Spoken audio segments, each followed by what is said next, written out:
I met with a group of social workers today, and we were talking about the nervous system and our animal instincts, like fight or flight.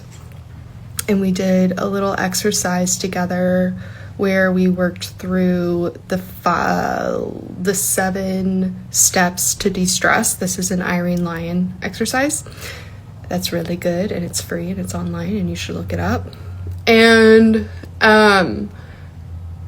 one of the participants was like, yeah, whenever I feel that anger in my body or that fight response in my body, I'm afraid of what that would mean if I acted on it.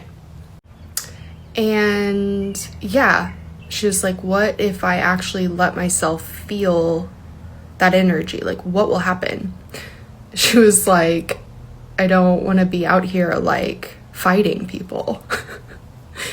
And I thought it was a really good question, and something I think about also, of like when we talk about the nervous system and instincts and impulses, that happens within a context, and we're all existing in a different context, and context really matters whenever we talk about the nervous system.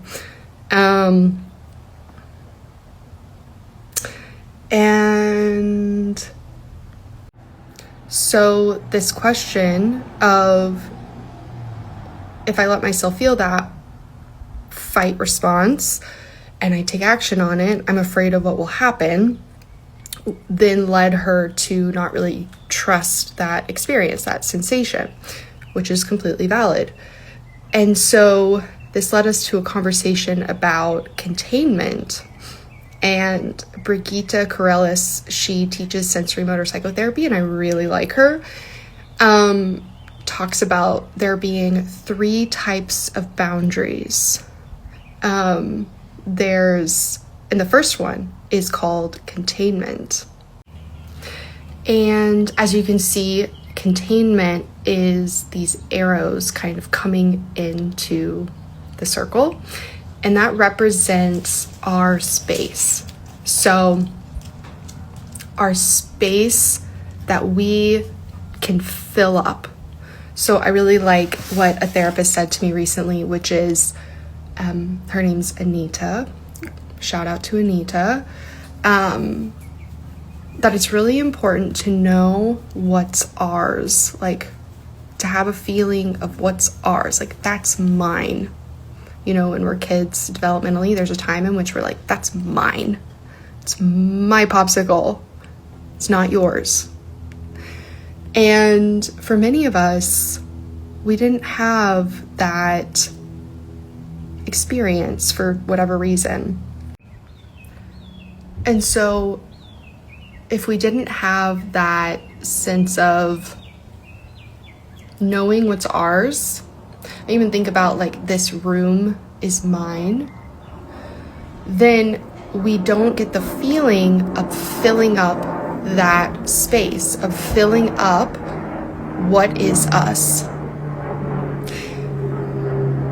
And I think about like our little bodies, and if our bodies don't feel this is mine, this is me, this is my space, then we hold it in, or we explode because we don't have a sense of where we end and something else begins.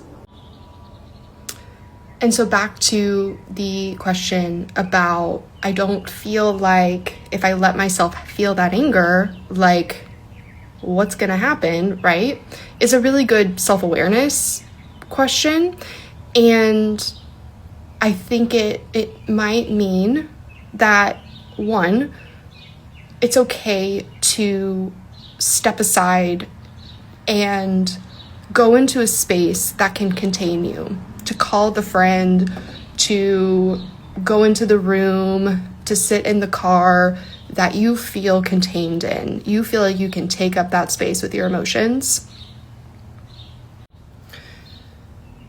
Also, I think it shows us what we value. I mean, that's the gift of our thinking brain, is that it allows us to maintain long-term relationships, long-term relational contracts that regardless of how we feel, we maybe hold back, we suppress in order to protect the space, to protect the relationship. It's just the gift of the prefrontal cortex.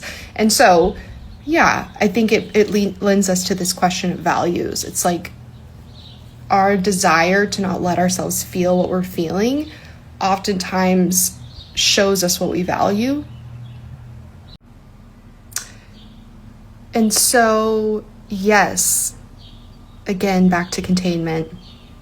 When we let ourselves feel these animal instincts, these urges to express an emotion, to complete a stress response, it's like the most intelligent, I think, part of us.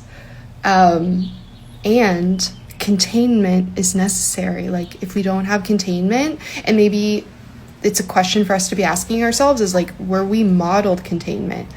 Were we allowed to have containment? Were we allowed to claim our space and fill up that space? Did we witness other people doing that, having their space and filling up that space? Yeah.